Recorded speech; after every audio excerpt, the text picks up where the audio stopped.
In this episode, we are summarizing the 12th episode and season finale from Season 2 of The Wire series titled Port in a Storm. The episode first aired on August 24th, 2003. In the beginning, the longshoremen assemble for their work routine while Officer Claude Diggins retrieves a lifeless body from the water. Once the body is brought ashore, all of them identify it as belonging to Frank Sabatka. With Frank not coming back after his meeting with the Greek, Nick Sabatka heads to the designated meeting spot. Upon discovering Frank's empty car, Nick returns to the docks. Upon learning about Frank's demise, his fellow stevedores prevent Nick from pursuing the Greek until his father, Louis, arrives. Louis intervenes and escorts Nick to the southeastern headquarters to surrender himself. The Greek holds a meeting with Spiros Vandas to discuss their strategies. The Greek makes the choice to spare Nick considering the police's pursuit of him. The Greek deems Nick as having minimal threat potential since he lacks knowledge of his true identity, even his nationality is fabricated, and Spiros can conveniently adopt an alternate name. Regarding their shipment at the docks, Spiros inquires about the course of action, and the Greek concludes that the safest choice is to disassociate from it. Subsequently, the FBI pays a visit to the Union Hall and informs them that unless they change their leadership, the Union certification will be revoked. Ott's response involves withdrawing from the election and supporting Sabatka. The Union's allegiance to their leader will jeopardize their future prospects. As we catch up with Stringer Bell, we see he pays a visit to Brother Mouzon while he is recuperating and assures him that they will apprehend whoever was behind his shooting.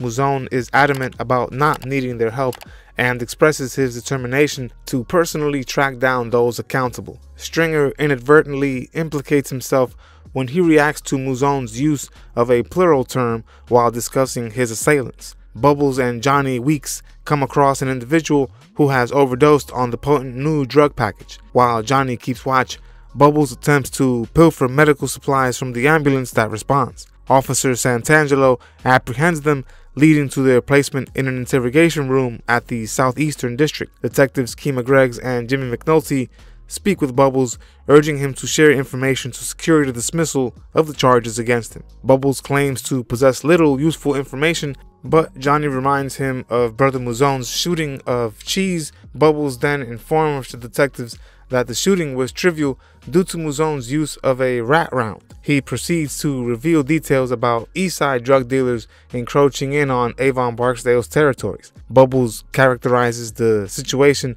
as a collaboration between Stringer Bell and the Eastsiders. He also discloses the alteration in the quality of the drugs distributed by the Barksdale organization. These revelations prompt Kima and McNulty to initiate surveillance on the towers, where they witness both crews working in conjunction. Subsequently, Kima and Cheryl shop for baby supplies, leading to Kima's unease and Cheryl being concerned. Returning to the detail office, McNulty and Kima consult later Freeman for information regarding Proposition Joe's increased supply acquisition from the Greeks. They discover that Joe recently doubled his order. As we catch up with Omar Little, we see him talking with Butchie about Brother Mouzon. Butchie assures Omar that Mouzon couldn't have played a role in Brandon's demise. Butchie goes on to mention that Avon, Stringer, and Avon's father are all inherently malicious. As Omar comprehends that Stringer manipulated him, he pledges to Butchie that he will seek vengeance. In a park, Spiros and Proposition Joe convene to contemplate their forthcoming business endeavors. Spiros reassures Joe of new recruits arriving to rejuvenate their operations. When Joe inquires about their relocation plan, Spiros departs without saying a word. Later on, Stringer has a meeting with Avon behind bars to address the matter of Brother Mouzon's inability to safeguard their territory. Avon is concerned that a failure to uphold their reputation could lead to losing their business altogether. Avon reprimands Stringer for inquiring about Mouzon's attackers.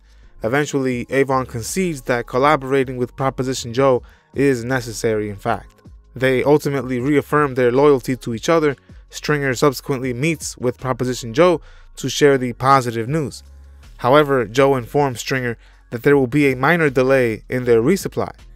Unknown to them, Greggs and McNulty capture the meeting through photographs. As we catch up with the Sabatka detail, Lieutenant Cedric Daniels, Greggs, and Lester Freeman deliberate on the vanishing of their Greek suspects and the enigmatic individual Spiros had a meeting with. Greggs offers reassurance to Daniels, emphasizing that Sabatka might still hold the key to cracking the case after all. Daniels holds a meeting with Major Valchek, advocating for Roland Przbalewski's professional future after Prez's physical altercation with Valchek within the detail office. Daniels adeptly persuades Valchek against pressing charges on Prez, highlighting witness statements that recount Valchek's derogatory remarks toward a subordinate officer. Daniels even suggests that his unit could manipulate these statements, though the FBI members present would prevent that. Valchek ultimately agrees that Prez can rejoin the detail after 2 months of working the midnight shift in narcotics within the Southeastern Division. Prez must also compose a written letter of apology to all present, acknowledging his unprovoked assault on Valchek. At the same time, Valchek expresses his aversion to Prez, describing him as burdensome, and that he once advised his daughter against marrying Prez. Valchek further states that his guidance of Prez within the department was solely on his daughter's behalf. Remember, I am summarizing this entire series as well as other popular works of literature, movies, and TV shows as well. Subscribe and click the bell so you don't miss the next episode or series. If you like to see the playlist of our summaries, click on the link in the description. Follow us on Instagram and Twitter for additional content. If you find our content valuable, consider supporting us on Patreon if you can. Doing this helps my channel out tremendously. I really thank you for your support. Later on, Freeman is in the process of gathering photographs depicting beheaded and handless corpses which were provided by landsmen. These pictures are situated at the southeastern desk where Freeman is present when Nick Sabatka surrenders and recognizes his own name. Meanwhile, Daniels, Perlman, and the FBI team hold a meeting with Acting Commissioner Irvin Burrell and Colonel William Rawls to discuss the ongoing case. Given Sabatka's recent demise, just as he was about to serve as their informant, Perlman informs them that the investigation has hit a standstill. Daniels reminds them of the arrests made thus far, and the FBI expresses satisfaction with the sufficient evidence to compel a change in the union's leadership. Rawls remains troubled by his 14 unsolved Jane Doe homicides, and neither Perlman nor Daniels can provide any solutions. During the meeting, Freeman contacts Daniels to convey that Nick Sabatka has arrived and is prepared to provide information. As we catch up with Rhonda Perlman and Daniels conduct an interview with Nick within the detail office. During this conversation, he discloses that Spiros extended assistance to Ziggy Sabatka, which led to Frank meeting with them. Nick also informs them that he discovered Frank's abandoned car. He proceeds to provide details on the individuals listed on their investigation board, including Spiros, Eaton Ben Eliezer, and Sergei. He establishes a connection between Sergei and Crewman's murder in Philadelphia through indirect information. Conclusively, Nick identifies the Greek in a photograph, yet he lacks additional information to offer beyond that point. Freeman advises Agent Terrence Fitzhugh that maintaining secrecy about Nick's participation is the most prudent approach. After a moment's contemplation, Fitz hesitates before proceeding to send the paperwork via fax. However, he chooses to first investigate Agent Coaches.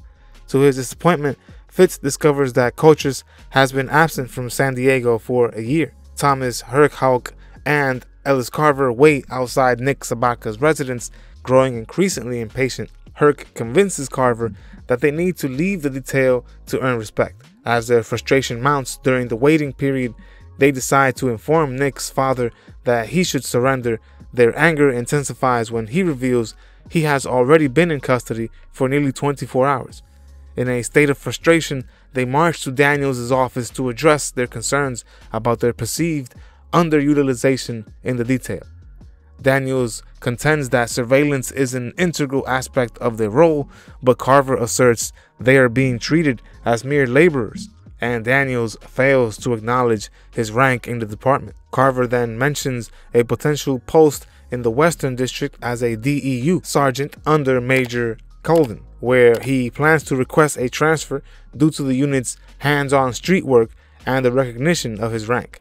Herc decides to follow suit, departing the unit in pursuit of more engaging police work. Freeman and Bunk Moreland engage in efforts to ascertain the identity of the deceased Philadelphia crewmen by reviewing their records of headless and handless corpses. Beatty Russell accompanies Bunk to the Philadelphia port to inquire further about the crewman's disappearance. After limited progress, a law enforcement officer eventually discloses the existence of security tapes. Upon viewing this tape, Sergei starts cooperating and implicates Vandas in the crewman's murder. Sergei also links Vandas to the tragic deaths of the girls. Nick, Ashley, and Amy are placed under the protection of the FBI. Nick informs Amy that they can finally have a place of their own together. The next day, Nick departs from their motel to go to work. Lala informs him that due to their low seniority, there's only one ship available, resulting in another day without work. At the harbor, the investigative team locates the Greeks' recent drug shipment and opt to maintain surveillance on it. Bunk provides his findings about Sergei to Daniels, who urges him for further details regarding the Greek. Sergei discloses a meeting location employed by the Greek. Daniels takes swift action to approach the Greek's hotel, but once again, he falls short. Spiros and the Greek manage to board a plane, escaping altogether. Upon concluding their case, the detail gathers at a bar for a drink. Greggs and McNulty employ their images of Bell and Proposition Joe to persuade Daniels that these individuals might be targeted by the major case unit. Fitz discloses to Daniels that the leak originated within his office. Frank Sabatka's influence persists even after his passing, as the surveillance van continues its journey across the world's ports, now reaching Brisbane, Australia, much to the annoyance of Major Valchek. While Nick grieves his uncle's passing by the docks, a sequence of scenes unfolds across Baltimore, set to the tune of Steve Earle's Feel Alright. The following events transpire. U.S. Marshals close down the Union Hall. Johnny 50 relieves himself on the last container under Greek surveillance. Perlman takes Eaton and Horseface to court. Rawls and Landsman celebrate their successful resolution of the Jane Doe cases. Ziggy serves his prison sentence. Baltimore politicians initiate the construction of condos to replace the grain pier. Beatty Russell returns to her port job. Freeman dismantles the investigative board in the detail office, leaving the Greek's photo intact. The drug trade persists in the southeastern, with Frog's crew pressuring an elderly woman to sell her house. Pooh Carr and Puddin monitor police activity in their territory. The stevedores congregate on a street corner inebriated. Proposition Joe oversees a drug shipment from a truck. The same truck releases a group of disoriented women, and ultimately, images of industrial decay flash across the screen. As Nick walks away, rain begins to fall. That was episode number 25, titled Port in a Storm. To watch the next or previous episode summary, click on the link in the description or at the end of this video. In the description, you will also find additional links for supporting our channel. I'll see you on the next episode. Goodbye. We upload new videos every week, so subscribe to our channel. Don't forget to hit the like button as well. Click the notification bell to be notified of when we upload these videos. See you on the next episode of Culture Screen.